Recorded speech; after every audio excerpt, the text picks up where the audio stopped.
What is up, everybody? I hope you are having a fantastic evening.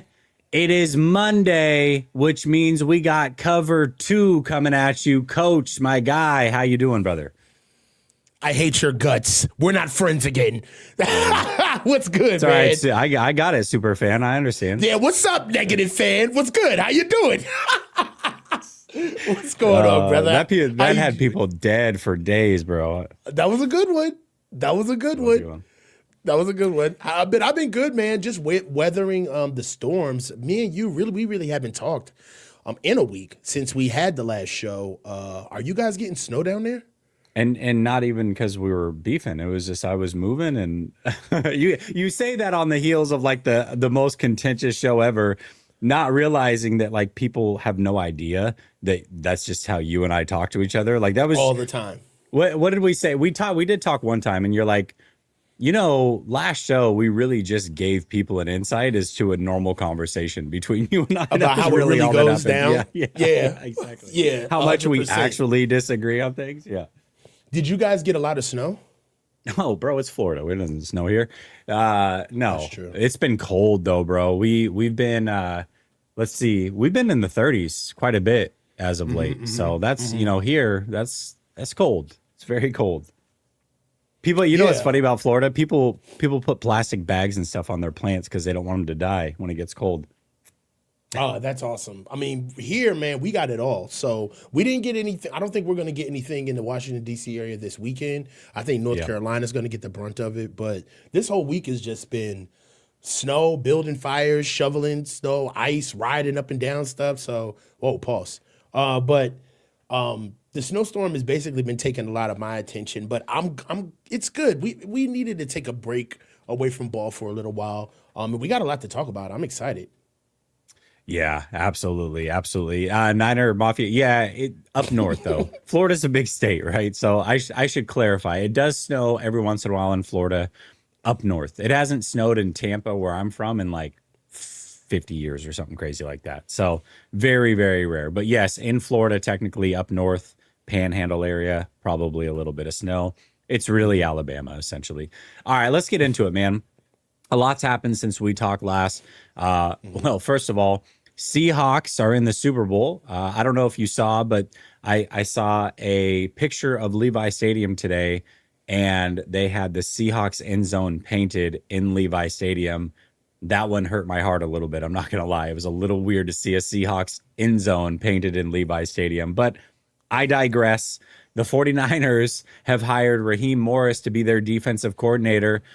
I don't know about you. I was a little surprised by the hire, not in a bad way, but just, okay, they didn't go Gus Bradley, which made me feel really good. But overall, knowing that Raheem Morris is the new defensive coordinator, what are your thoughts on this?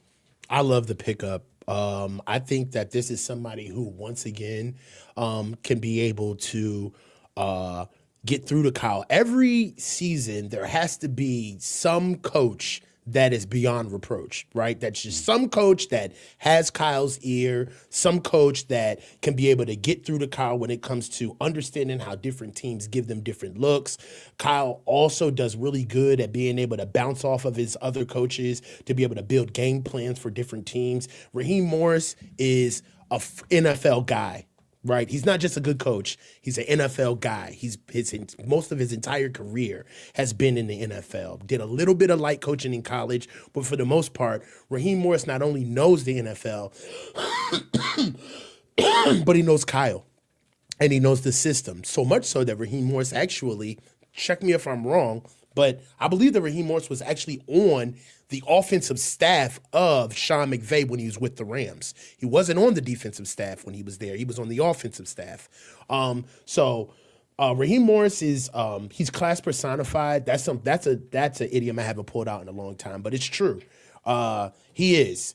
This is somebody who, I hate to say it, but you could never think of anybody lateraling in to Coach Saleh, but I mean, we're talking about a guy that kind of hits all the marks, check box as far as like inside the enclave of the outside zone offensive system, has the history with Kyle and all of the other coaches here, knows our rivals and has played and coached, has coached with them intimately so he can help us out in situations during the season.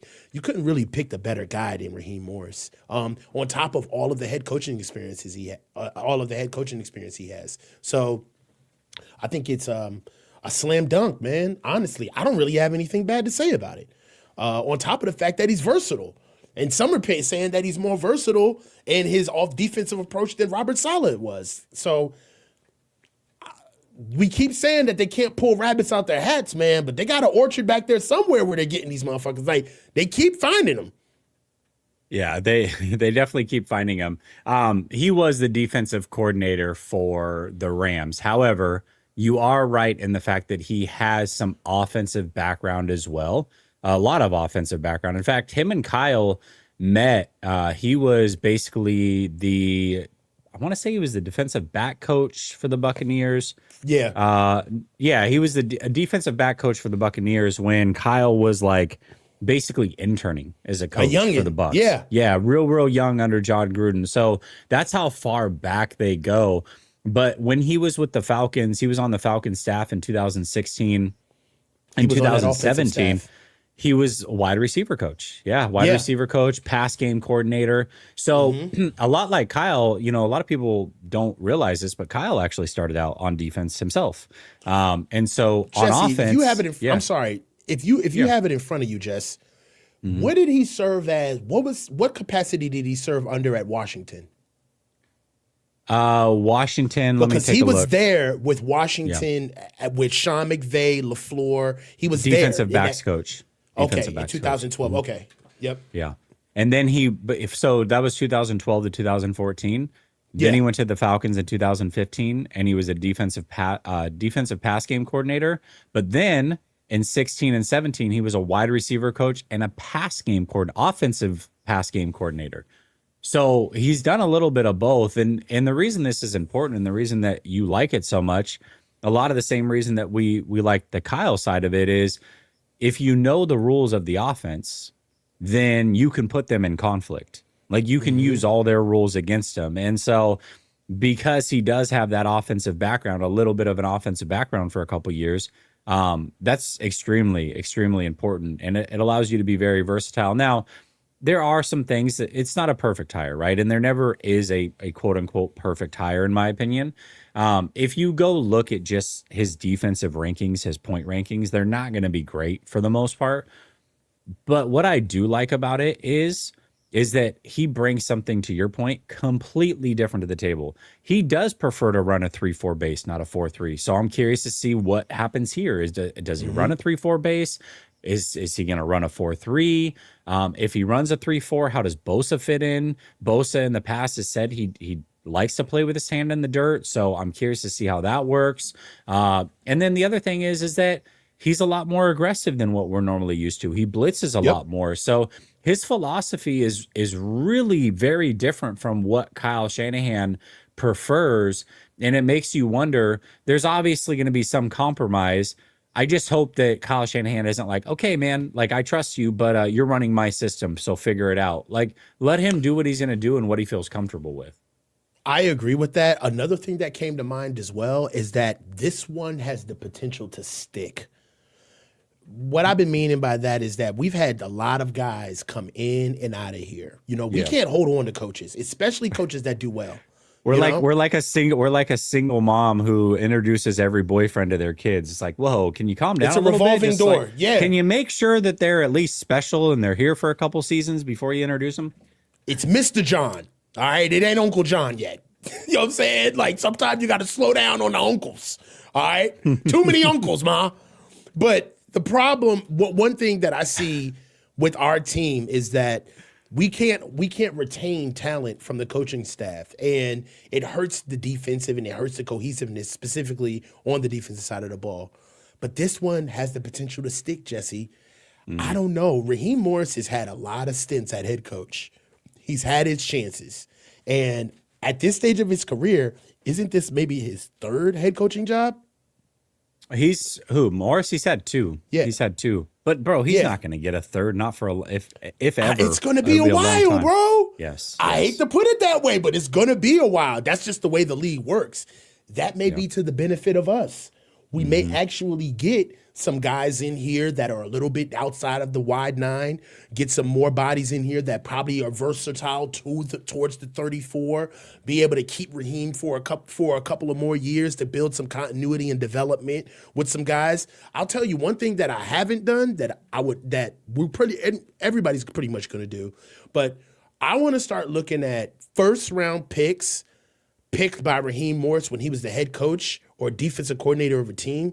I want to look at the picks that he's got in the development with those guys that he picked on. Like, what's his preference? What does Raheem Morris like to go for? That would lend a lot of perspective into what we could expect out of Alfred Collins and Michael Williams moving down the line, right? Or, hey, there may be some guys, like my guy right now that I'm in love with is Peter Woods.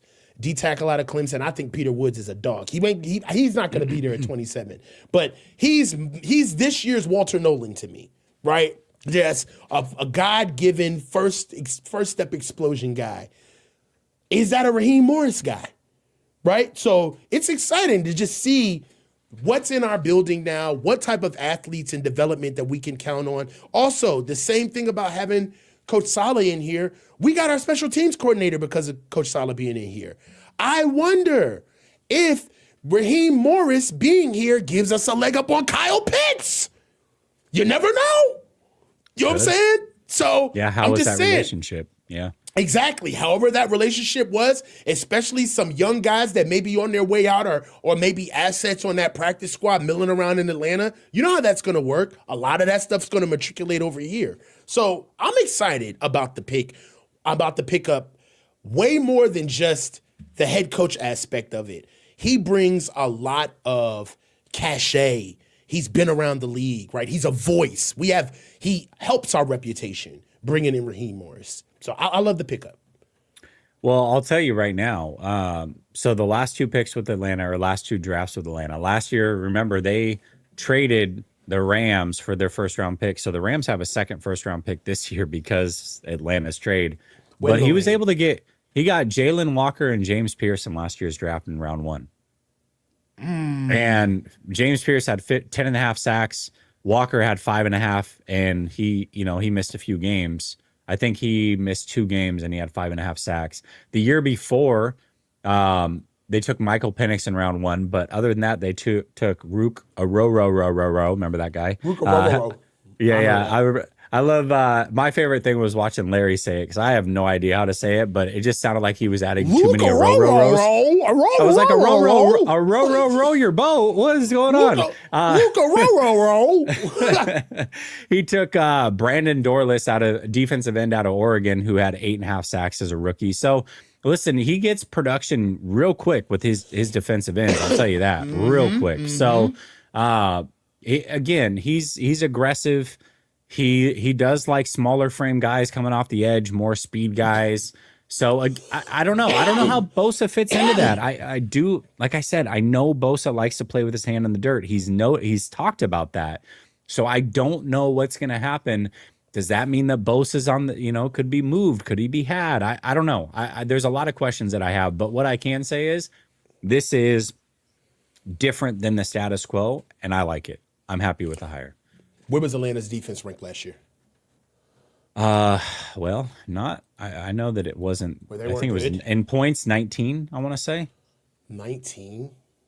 That's what I'm saying. If you look at his points per game, man, rankings, they haven't been great. I'll just be honest with you. I was looking at that. So defensive points per game. Now they're better than Gus Bradley's. I'll give you that right now. Mm-hmm. So his defense and points have gone as such as a head coach in DC.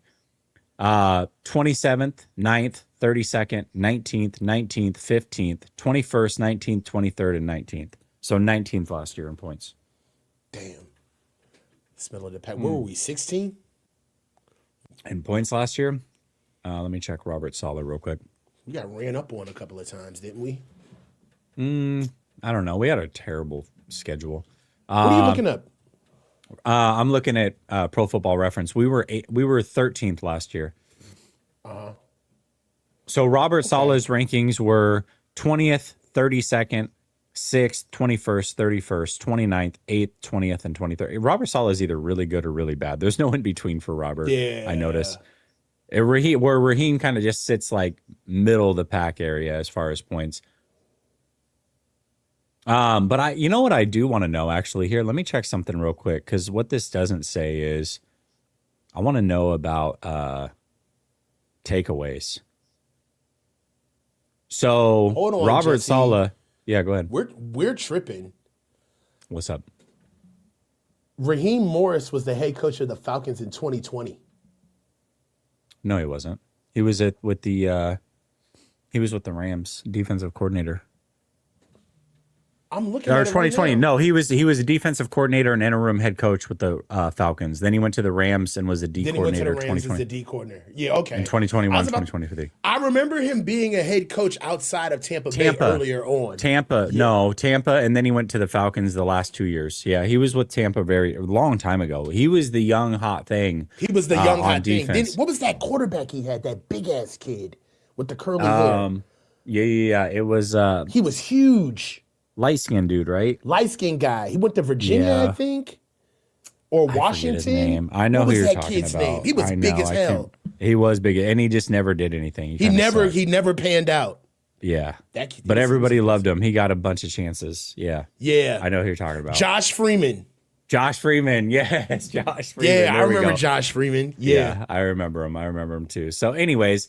But there's a lot of context that goes into that. Like Robert Saleh, for example, we have context as to why, last season he was ranked 13th. They would have been top 3 in points if he had his healthy defense. So there's context to everything. There's a lot of context that if you have bad offenses like Raheem Morris has always had, then your defense isn't going to be good either, because they're put in bad positions on a regular basis. So that's where the pairing is good, is Kyle Shanahan is going to put together an offense that allows Raheem Morris to be protected on defense and vice versa. So I really like it personally. So we'll see. Yeah, I think it fits. The biggest thing with the Niners is that I feel like they always put the personality first. We've got to talk about that too, because I saw something you tweeted about what Dante Whitner had said about the type of guys that the Niners are drafting.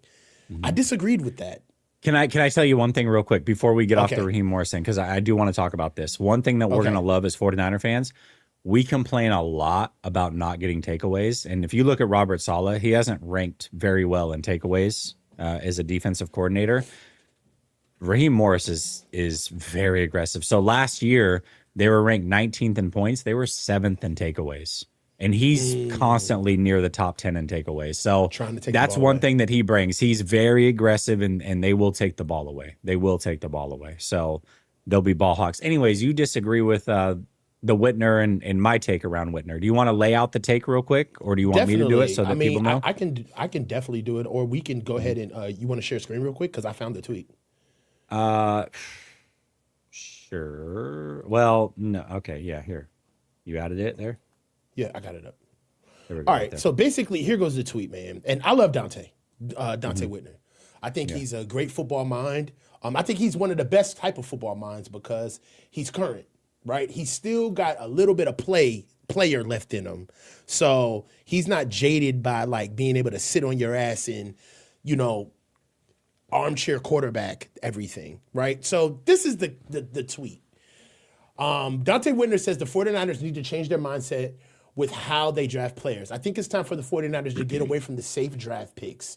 The guys who are easy to control in the locker room. It's time to go and get guys from the inner city, from Ohio State, Georgia, just like the Philadelphia Eagles did. If I want to control that environment, put it on the player development part. You need to go get guys who have some off-field issues. You need to get guys who have anger issues. You need to get guys who refuse not to be great football players.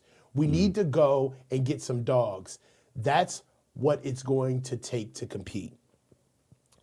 So let's unpack this. We can so let me give my take on top of that, because it was slightly different, although I understood what he was saying, right? Like I totally understand what he was saying. My take is, listen, I'm not trying to get all crazy with just major malcontents. My point is, and it has been a couple years where I've said this. In fact, I remember getting people trying to pack me up in spaces for saying this 2 years ago. And my takes never change, which is I want some guys who, when things aren't going well, will grab a teammate by a face mask on the sideline and hold them accountable. And I'm not talking the kicker, right? I'm not talking running up on a kicker for missing some kicks like that. That's about as weak as it gets. I hate how that happened. I'm talking about your teammates, and not in an aggressive way, or but the way I like aggression, the way that Chris Jones brings aggression and passion to the game, where younger Chris Jones would get in a teammate's face. I don't like when Trent Williams gets mad after the game's over and starts fighting the other team. Like, where was that mid-game when you were getting your asses kicked with your own teammates? That's what I'm talking about. So anyways, go ahead.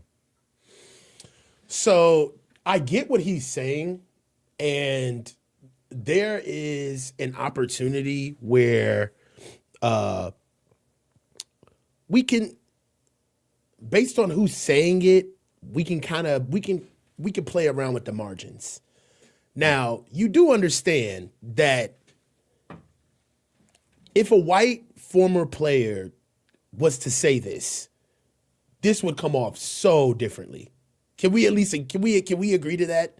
That if there was, let's say if Pat McAfee said this about the 49ers, do you think that there will be somebody who would take umbrage? Like they would take offense to what he's trying to say?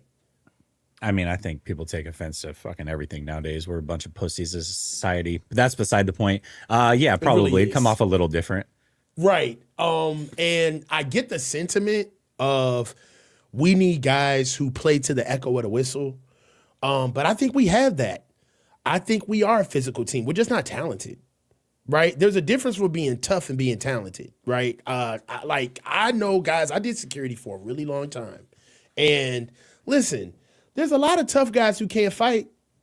You know what I'm saying? Like, I know a lot of guys who love to get in the scuffle and they don't got no emotional intelligence and they gonna jump off the deep end. Come at me, bro. And those are the first dudes that I'm picking up off the ground like dirty laundry. So having the willingness to fight, or having the willingness to not get punked, or let's just call it don't get bitched, that's a different ball game. You can find that in Stanford, because that's about being a man. That ain't about coming from the inner city. Now, if you want some guys to come from your hard-headed areas, we've had those guys. We had a Reuben Foster who came from an inner city, came up to Alabama, then came here, and he was an issue. We had another guy who came from a different background in Javon Kinlaw, whose background was talked about ad nauseum about what he had to go through, and this kid is tough as nails. He was a mental midget when it came time to handling big, tough situations during football games. We saw that. We looked at tons of guys. Deebo Samuel, he's got to come up in. That boy's from South Cac, in the middle of the mud. He comes up here and has showed us lack of intestinal fortitude all the time. I done coached some kids that come from the gutter of the gutter. And I done coached kids that come from the silverest of spoons, man. But when you strap them pads on, we all equal, right? It don't matter where you come from. Now, I get what he's saying. The Niners tend to draft the personality first over the traits. And what you don't want to hear when you're a team that's trying to go for a Super Bowl, or a team that's trying to be better than you were last year, especially in areas that you need to get better at, the last thing you want to hear is how much of a great guy this guy is, and he's a part of the honor society, and he knows how to recite all of the 49ers Super Bowl rosters, like all of this like gee whiz, American is apple pie stuff. Nobody wants to hear that stuff. Yeah. But one thing that I will tell you, though, is that football is way too physical a game to be picking guys that ain't built for the sport. So I don't know what he means by that when he talks about, like, going to get guys from Ohio State and Georgia. We got guys from Ohio State and Georgia, right? We got guys that are first-round picks from Ohio State and Georgia. And then we got guys that were 5 stars from Georgia that are ass. Like a Robert Bill Jr., 5-star athlete, played at UGA. The word on Robert Bill Jr. was he wasn't getting enough time. He was so damn good. That's why he was going to make it here. Hasn't done anything with us, right? So we got all of those guys who want to talk tough. You know, you can't be a thug in pads, man. You got to pick a side. Like either you want to be a football player who knows how to be professional and be tough in situations when it calls for toughness, or you want to be a tough guy where you got to get emotionally engaged to be able to get yourself there. You know what I mean? I tell you what don't last, though. The emotional shit. It don't last. You know, and I'll close with this. You can't. I know the Eagles won a Super Bowl, but one of the main reasons why we beat the Eagles this year in the first round of the playoffs on the road is because they weren't tougher than us. They weren't a more physical team than us. They weren't tougher than us. They weren't mentally tougher than us. They weren't smarter than us. They weren't more well-coached than we were. And that's why we whooped their ass. So that's why I don't want to get caught up in bringing in personalities where it's like we're going to thug our way to a win. That ain't the way. That ain't the way. Because when the motherfuckers jump off sides and we can't even line up correctly, I'm like, well, there go your thugs. You wanted your thugs. There you go, your thugs. Thugs don't do nuance. All right, so have at it. I just don't want it. I think. I mean, I don't know that he necessarily like articulated it the best way, and maybe I'm just taking it way out of context and putting my own spin on it, and because I've got an opinion that is kind of falls in the middle of this whole thing, and that's where I'm just like, well, this is probably what he meant. But like for me, when I look at it and say the 49ers have a locker room full of really good dudes and I'm not saying like they're not tough, because George Kittle's tough. Jawan Jennings is tough. Trent Williams is tough. Like Brock Purdy's tough. You know, just because you're clean cut doesn't, I mean, Brock Purdy's a tough dude too. You know, there's some tough guys on this team. Fred Warner, you know, Lenore. Who was tougher than us in 2019? That's just it. That's just it. So like, that's the difference, right? Like we've lost that physical dominance over the last few years, right? And it happens. Like it's just naturally happened where we're just not the biggest team off the bus anymore, and we're not the most physically dominant. Debo was tough, you know. Like we've had those guys, but this locker room is so good that it can absorb a bad apple every once in a while. Like it can, as long as they bring a different dynamic. I'll give you an example. A tough guy who I don't think is, well, he's kind of turned into a bad apple, at least in fans' eyes. But when I heard about the Brandon Ayuk Fred Warner fight on the field, I thought that was the best thing in the world. I loved that. I loved that Brandon Ayuk was willing to go and literally square up with Fred Warner. I loved that mentality, that competitive mentality that I'm out here competing. I don't care if we're teammates. Like, I'm going to get the best of you. You've been cheap shotting my guys all day long. I've had enough. Let's go. I like that mentality. And I think Dante Whitner likes that mentality too. To your point, yes, you don't want a bunch of dumb idiots that are just out there getting penalties. We get on Jawan Jennings when he does it and he seems to be excessive. I understand that.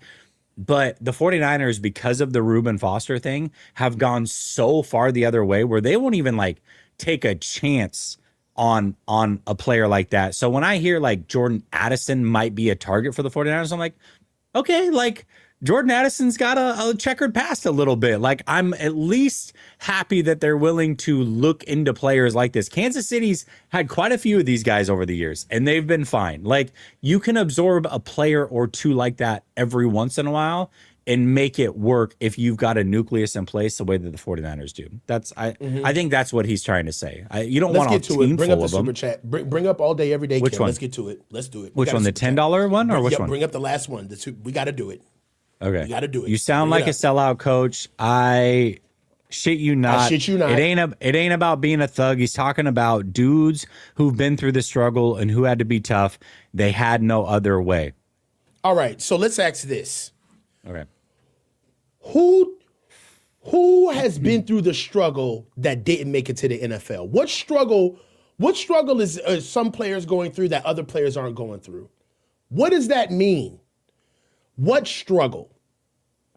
You want us to get guys that struggled to get drafted? Is that the struggle you want?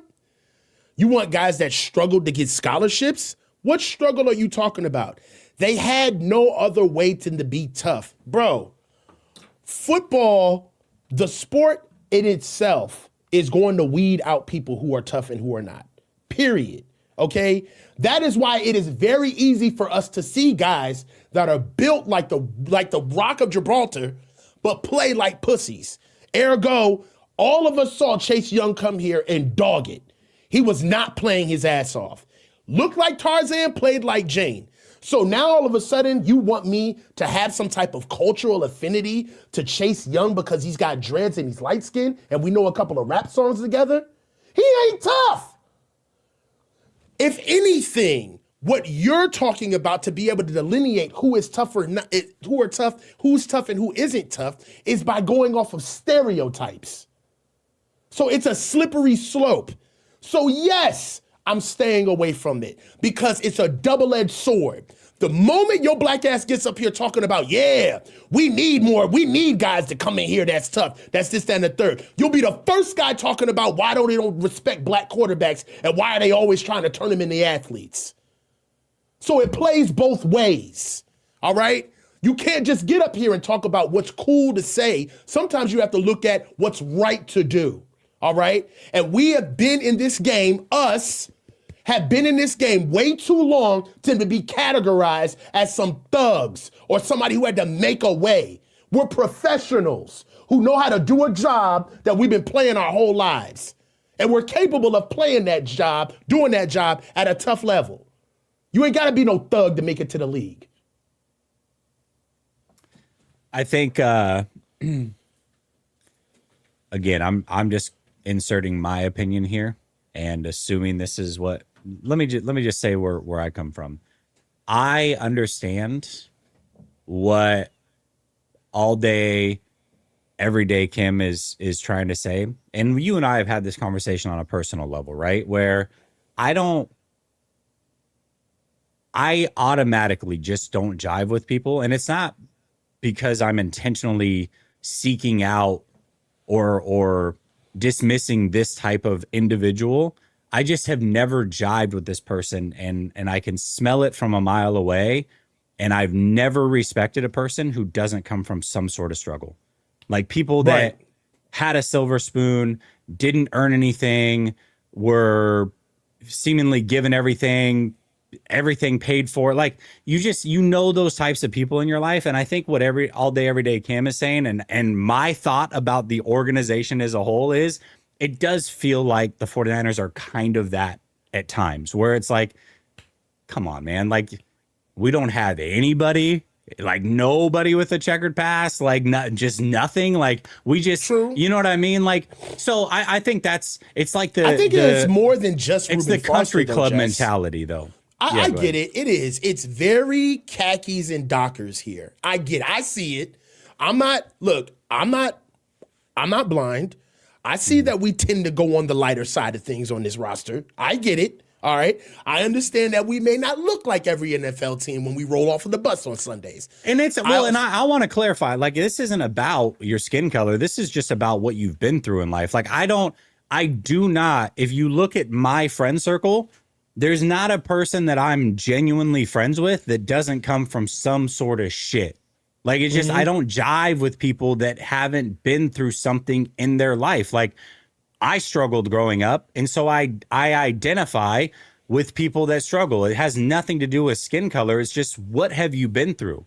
What have you been through in life? Like, what can you point to that was like, yeah, it wasn't fucking easy at times in my life, and that you had to push through that.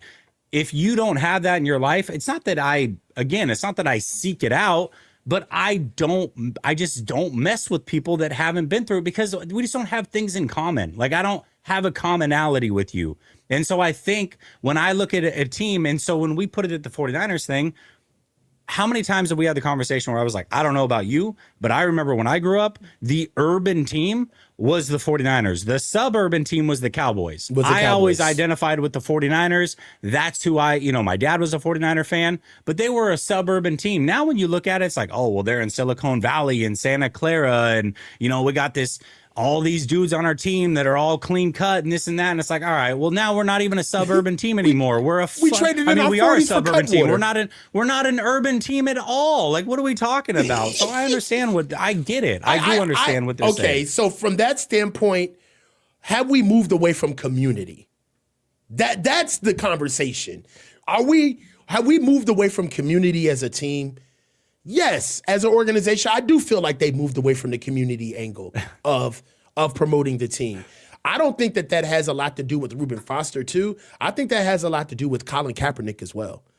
It can be scary as an organization not knowing how to traverse through that and keep a fan base from going at each other when you feel like there's civil war happening within your fan base. So, yeah, did the Niners seem to be a little bit more skittish toward bringing in guys who have issues?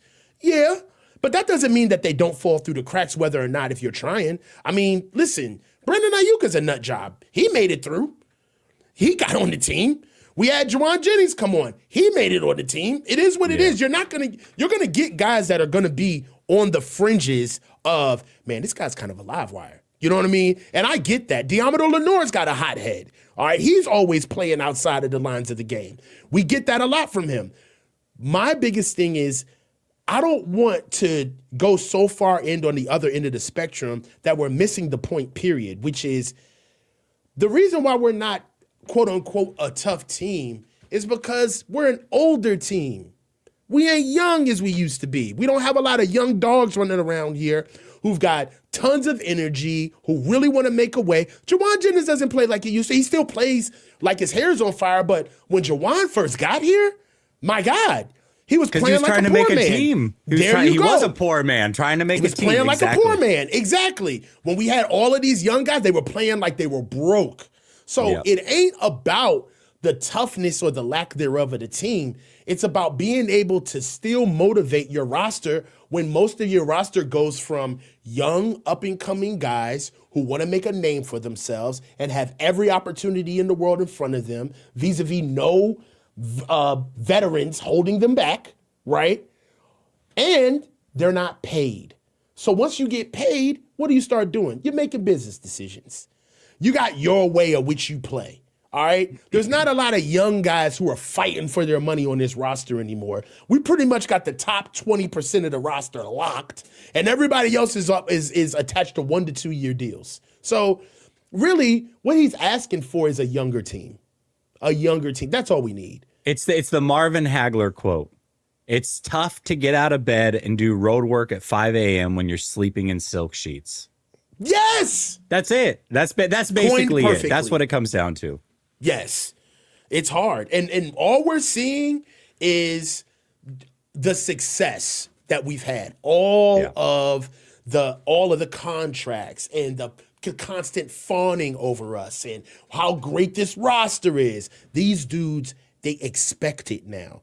Not they work for it, they expect it. And we see it, right? And it really hurts when you run into a team like Seattle where they're young, they're hungry, and let's not forget the most important part, they're all broke. Nobody has been paid yet over there. That's why them dudes. Ooh. What happened to Coach? He got clipped. He got sniped. Oh, no. We'll see when Coach. He was cooking, though. He was cooking. All right. Well, listen, while we're waiting for Coach, I might as well do some sleeper here. Let's do that real quick. We'll get Coach back in a second. I don't know what happened. Shout out to StreamYard. Anyways, get a 100% deposit match of up to $100 when you use promo code LSS. I don't know what happened, Coach. You were cooking, but I'm just going to do this ad read real quick. Sleeper, you can get a 100% deposit match of up to $100 when you use promo code LSS. This is the last time that you can use Sleeper in the NFL season. The Super Bowl is right around the corner. Link is pinned to the top of the description. Check them out. Get your free $20 play when you use promo code LSS. Let's put together a Sleeper Super Bowl card real quick. So, Kenneth Walker, you think he gets in the end zone or no? Yes. I agree. We're taking this Ramondre Stevenson at 39.5 rushing yards. I think he's gone over 70 for 4 straight games, so I feel good about that one. Let's see here. JSN 94.5 receiving yards, more or less. More. All right. And then JSN's their guy. I know he is. He's their. I'm going to go with Mac Hollins with more than 28.5 too. He could get that on one catch. And Rashid Shaheed, I'm going to go more on the reception. Ooh, this is a big entry here. This is a big one. All right, so $10 to win 135. We're going Kenneth Walker on the more for the anytime touchdown. Rashid Shaheed needs just 2 catches. JSN needs more than 94.5 receiving yards. Mac Hollins needs more than 28.5 receiving yards. And Ramondre Stevenson needs more than 39.5 rushing yards. I feel really good about that one. $10 to win 135.90. That is the Super Bowl picks. You can tail me or you can fade me, but either way, use promo code LSS to get your free $20 play and your 100% deposit match. All right, Coach. Let me add you back in here. You were I don't even remember what we were just talking about. We were talking about being young, basically. No, we were talking about basically the difference between, you know, an aggressive team is really the youth and the money. Yep. And it's a good call. Who do you got winning this one? Oh, good call. Super Bowl. Seattle, man, they gotta win. They're a way more put together team. They just are. Have you seen the path to the Super Bowl that the Patriots have had? Nah, they played the Broncos. They beat Houston. Well, just overall, they've had like 10 teams on their schedule that fired their head coaches. They've played like 8 backup quarterbacks through the course of the season. Like it's been they've kind of gotten everything's just kind of fallen into place for them. So yeah, I don't know, man. I'm taking the Seahawks. I hope that I'm rooting for the Patriots, that's for sure. But I just think the Seahawks are too put together, man. And now that Sam Darnold did what he did, I got to give him respect, man. He earned all my respect in that game. He really did. Yeah. He really did. I feel like that was a putting us on notice game for Sam. Like you can't look at me the same way anymore. No, no. Yeah, I hate to say it, but it's looking like Seattle may win in our crib, man. If the Patriots pull it off, man, that would be unreal because I don't see it. I will say this. Seattle's led by their defense. I don't think that they can keep up offensively. If the Patriots find a way to score on Seattle's defense, like, is Drake May really the guy? Are you a believer? Yes and no. I mean, I like Drake May as a prospect, and he's had a good season. You got to put together a few seasons for me. People hate it, but I'm very consistent with it. They hated it when I do it with Brock Purdy or did it with Brock Purdy, but I've done it with guys that I really love and CJ Stroud, and I'm doing it with Drake May and Caleb Williams when he struggled and Jaden Daniels. I gotta see 3 full seasons of you. I gotta see it, man. I can't. Yeah, sure, he's on a great trajectory. Yeah, but give me we felt this way about Jaden Daniels last year. That's what I'm saying. And, CJ Stroud is rookie year. Like, I got to see you put it together. I can't just crown you. This league has a way of humbling everybody. It just does. It doesn't matter who you are. It was how like, good you think you are. As much as I loved Colin Kaepernick as a player and all the political stuff and all that BS aside, he was so electric and so dynamic.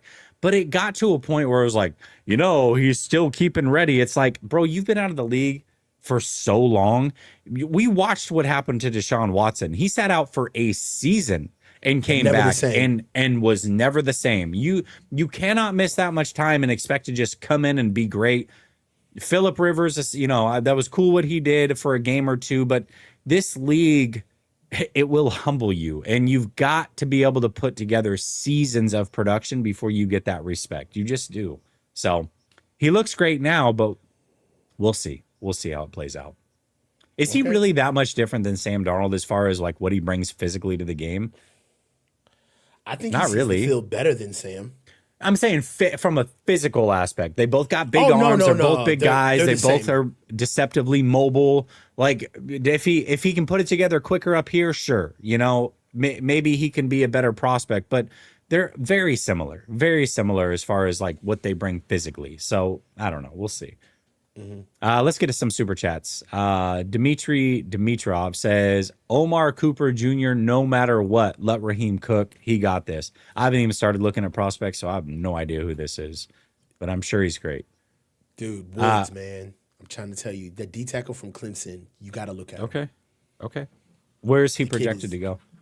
I think he's maybe a little bit too rich for our blood, to be real with you. But he's like fourth overall. Peter Woods, he's like fourth overall ranked D tackle in this year's draft. But this year's draft, I'll say this. I've been geeking out over the draft since I haven't been paying attention to the Niners. This year's draft, receiver, defensive tackle, and running back, tons.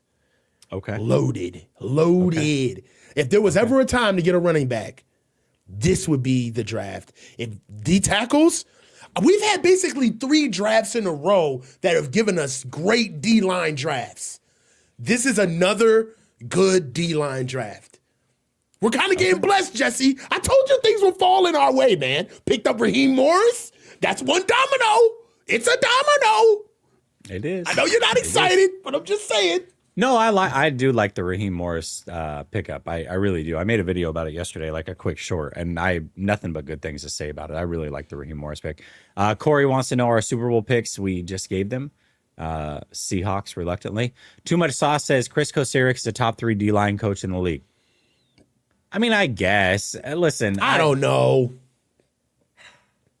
Can I say I this don't about Chris know. Kocurek? It's not a popular thing to say, probably, but Say it. like, how many? My question is how many D-line coaches do you know in the league? Like, to say this, we are fed Chris Kocurek like it's the only thing to eat in the cupboard, right? That's all we know. But how many lifetime defensive line coach, offensive line coaches do you know around the league, period, that you can go by name? You know his name. You like that he's fiery. You like that everybody that talks about him says he's good. And so you think that he's a good coach. Maybe he is, maybe he's not. But what about, I'm sure there's plenty of other good D-line coaches in this league that are just, we don't even know exist. So we're not fawning over defensive line coaches and wide receiver coaches. Like, it's just not a thing. That's just not what we do. So, Saying you have a really good D-line coach is like talking about your optometrist. She's like, I got a guy, man. He's phenomenal. He'll get you out the way. yeah, I don't, We'll see, man. All day, every day, Kim says, hey, coach, there's also a literal millionaire. Literally a million other examples. Literally a million other examples where the inner city toughness comes into play big time. You did not touch upon those. No, there's ways why being from your background, I think you're looking at this wrong. There is a plus from being from any background that could fall onto the tapestry of the NFL. All right. Yeah. If you went to a big time school and had a silver spoon in your mouth, guess what? We're bringing you in for your structure. We're bringing you in because you know how things are ran. You'll be a good guy in the locker room and you'll know how things are done. We're bringing in a guy that comes from the inner city. Good.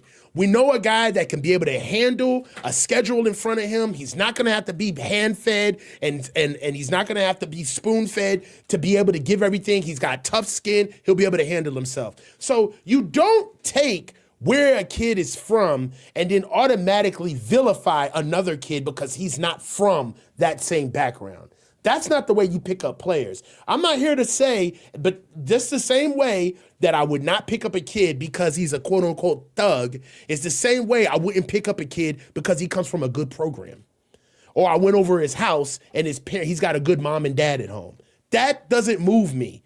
That's just another reason why I know why he ticks. That's it. But I thank you for being a good sport about it. I did kind of lay you down in the first one.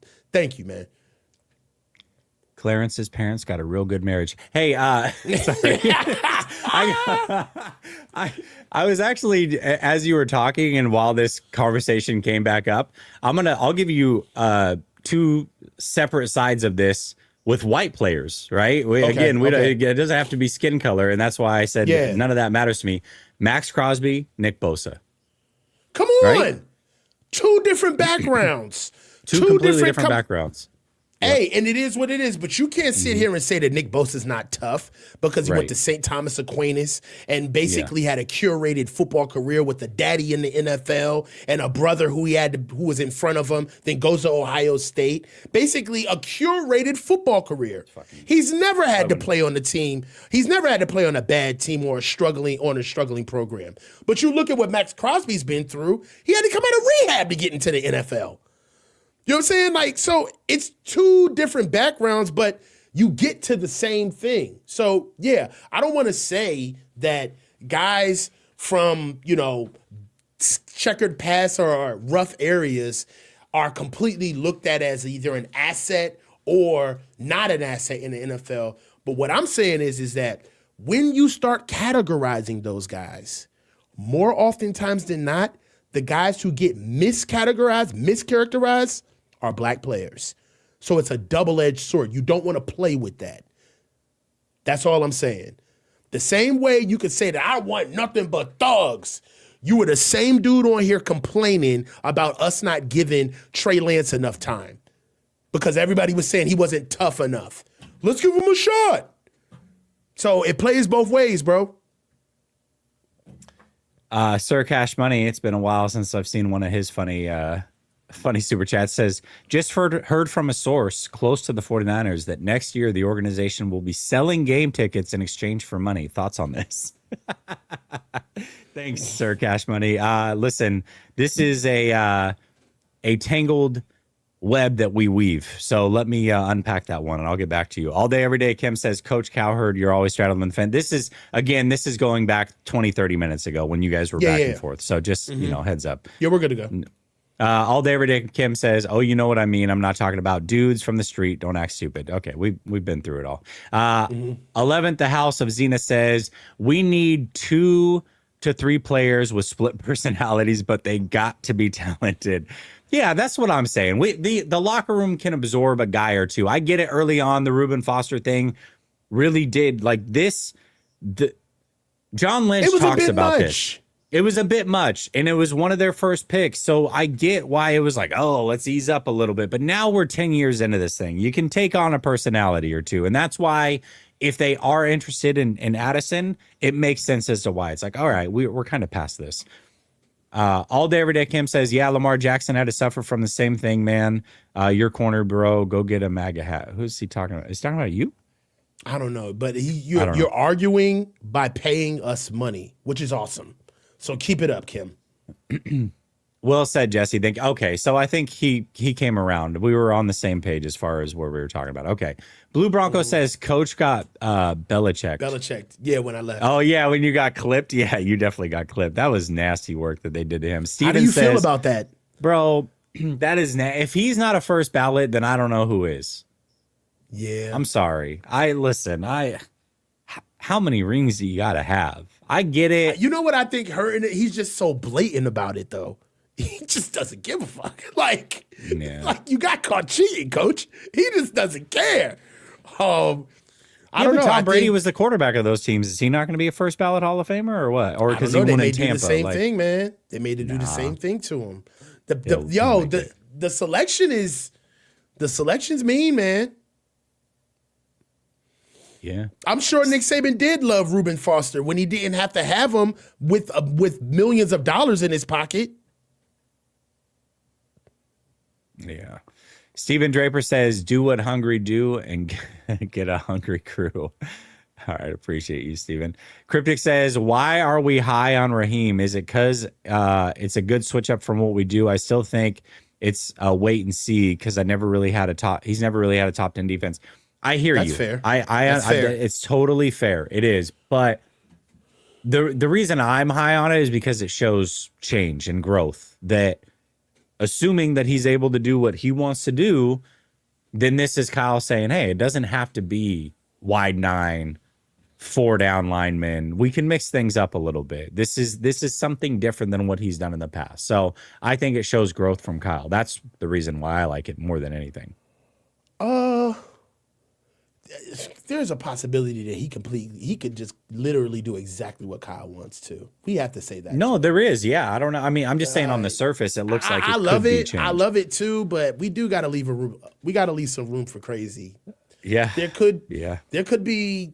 I'm getting nauseous even saying this, but there could be a scenario where Raheem Morris just comes in and he's just like, he's a cookie cutter version of whatever Kyle wants. They just run exactly the vanilla defenses that he wants. And we could be sitting here in week 5 on a cover 2 next year asking about whatever happened to all the blitzes and the unique looks that Raheem Morris is supposed to bring to the team. When's the last time we ran 34? Have you even seen 3-4? Like, so I don't put anything past him.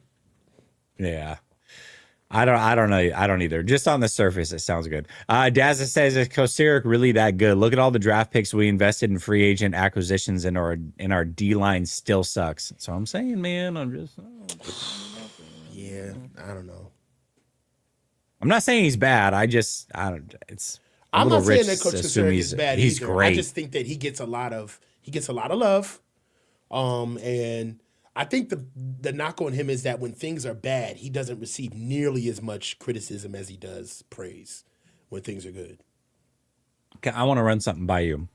Mm-hmm. We didn't talk about this at all, so you may not be prepared for this because this could go deep. But okay. And by the way, we got to 0 of our actual topics per usual, so we'll save that for another time. And we're way too late to dive into this now. But the question I had for you was. LaFleur got hired, right? So LaFleur and Kubiak got jobs. And so from that, McVay's getting a lot of his coaching tree. LaFleur just got a job, and it's McVay's coaching tree. And a lot of people are like, oh, man, that's a Shanahan hire. I mean, how come Shanahan doesn't get any credit? Can we define what a coaching tree constitutes of? Like, to me, a coaching tree is, it can't be you were an offensive coordinator and you had some obscure assistant under you for a couple years, and so now they're a part of your coaching tree. To me, your coaching tree starts when you're a head coach and one of your coordinators that worked under you as an offensive or defensive coordinator gets promoted. That's a part of your coaching tree. Like LaFleur being a pass game coordinator for the Washington Redskins when you were the offensive coordinator, that is not your coaching tree. I'm sorry. Like, people are all up in arms. Why isn't Shanahan getting love for this? I don't know. We got to define coaching tree because. All right. So I don't know what it is. The way I've always understood coaching trees is that you are under the tree of the oldest coach you've worked for, right? In the youngest part of your career. So if, like, the truth of the matter is that all of them are under Mike Shanahan, right? That's their tree, right? That's the tree. I don't think that Kyle can have a tree unless he's won a Super Bowl. Kyle's got to win. So Kyle's still a branch off of that. I think that Sean McVay has a tree because he won. So Sean McVay's tree will be Matt LaFleur, Zach Taylor, Brandon Staley, Kevin O'Connell, Liam Cohen, Mike LaFleur, and Clint Kubiak. That would be under Sean, in my opinion, because he won with those guys on his staff. Like, okay, I'm going to give you his career real quick. Mike LaFleur. And this is, people lost their mind on Twitter. He's a Shanahan coaching tree. All right. So I'll get past all of his college stuff. In the NFL, he was an offensive intern for the Browns, 2014. 2015 and 16, he was an offensive assistant. So under Shanahan's as an offensive coordinator, Shanahan was the offensive coordinator. Who? Then he was this is Mike LaFleur, okay, who just got the Arizona Cardinals job. Wait a minute. Can we say something really quickly, though? Mm-hmm. You have to be a head coach for a coach to be under your Thank you. tree.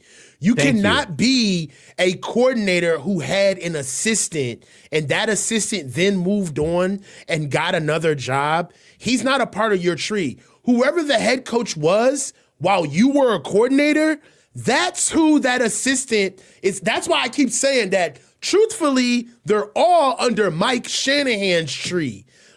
Kyle doesn't have a tree because Kyle was not a head coach until 2017 when he got here.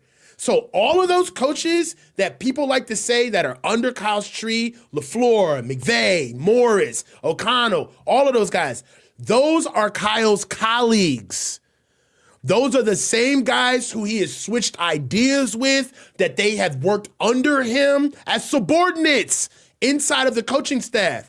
But make no mistake about it, coaching staffs are meritocracies, okay? They are led by one guy. It is the head coach. There's no general manager on the coaching staff. Everybody answers to the head coach. So none of these guys that Kyle gets, and they all love to slip it in on television. Oh, Coach Shanahan's tree is ridiculous. Majority of, and none of those guys are really under Kyle Shanahan. They coached with him, some of them under his father, right? So even Raheem Morris is not under Coach Shanahan's tree because when he coached on the offensive staff, Coach Quinn was the head coach. He's under Dan Quinn's coaching tree, not Kyle Shanahan. So Kyle Shanahan's true tree didn't start until he started coaching in San Francisco. That's it. Everything else did. I think you have to, the way that I understand a tree, the way I've always looked at a tree, is you're either an offensive coordinator or a defensive coordinator. And when you get hired to be a head coach, whoever your head coach was that you were a coordinator for, you're under their tree now. 100%. So for example, Robert Saleh and D'Amico Ryans and Mike McDaniel, those are Kyle Shanahan coaching tree guys. That's his coaching tree. Those are his three guys. Those are the guys that have gotten head coaching jobs as an offensive or defensive coordinator under him. The rest of those guys, the Michael LaFleurs, the Matt LaFleurs, the Cone, like all those guys, those are assistants. McVay guys. They're They're all guys. McVay guys. Yeah, Coach McVay Sean McVay was the head coach when he had Zach Brown. All right. Sean McVay was the head coach when he had Raheem Morris. Zach Taylor, sorry. And Brandon Staley. He's under Sean McVay's tree. Brandon Staley is a McVay guy. LaFleur, Morris, Cohen, they're all McVay guys, right? There's, like you said, I understand what you're saying. Like, all right, if you're a coordinator and then the coach that you coach under, that's whose tree you're under. Yes, when it comes to like hiring purposes, but it goes even deeper than that. Saleh's not even really under Kyle's tree because Saleh's defensive philosophy came outside of Kyle. He brought that to Kyle. So really, Gus Bradley and them boys is really Saleh's true tree. That's who he cut his teeth under, not Kyle. So, it is what it is. Yeah, so I don't know. I mean, that's just I just thought it was funny. People are so like, oh, what about giving Shanahan credit? He's a Shanahan guy. It's like, no, he's not. No, he's not. Yeah. He was not a coordinator under Shanahan when Shanahan was a head coach. You don't get to start a coaching tree when you were an offensive assistant under your dad and you had a guy that was under you in a pass game coordinator capacity. That's not a tree for you. That's not when your tree started. You didn't your tree didn't get planted to grow branches until you were a head coach. So that's where it starts. We're trying to give him false credit. The funny thing about this is like it's like the equivalent of, first of all, they all came from Coach Walsh. Let's just go ahead and put that out there. They all came from Coach Walsh.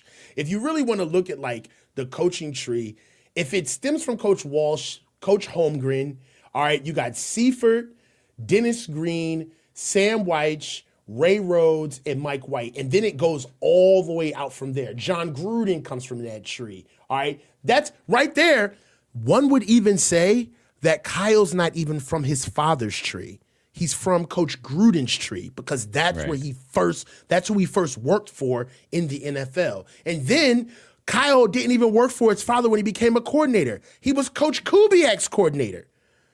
All right, so one could even say that Kyle, when he became the OC at Washington in 2012, that was his first job outside of his tree because Coach Kubiak is the guy who put him on. So it all plays. Go ahead. Well, there you go. Big Tone bringing it up. So I don't know. There's a lot. There's rules. I just, whatever. Anyways, who's the guy with the hat? Why does he always want to fight against the people? Feels like he battles people all the time. Is he talking about me? You're the only one with a hat on. I know, but what is he talking about? This is very, I don't know. I don't know what are you alluding to? What are you, can you give me more? I'm curious as to what you mean by that. Elaborate for me, please. Elaborate, please. Yeah.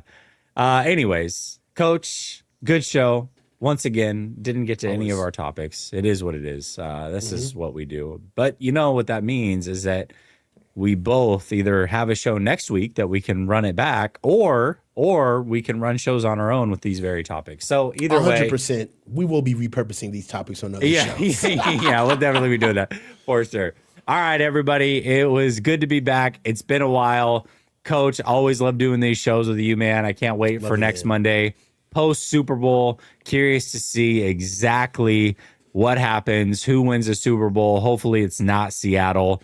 Anyways. Oh, not you, Jesse. I know who you are, obviously. Okay. He's talking about somebody. He's talking about somebody. It's very, I have a name. Anyways, appreciate everybody. Have a blessed night. We'll talk soon. Much love.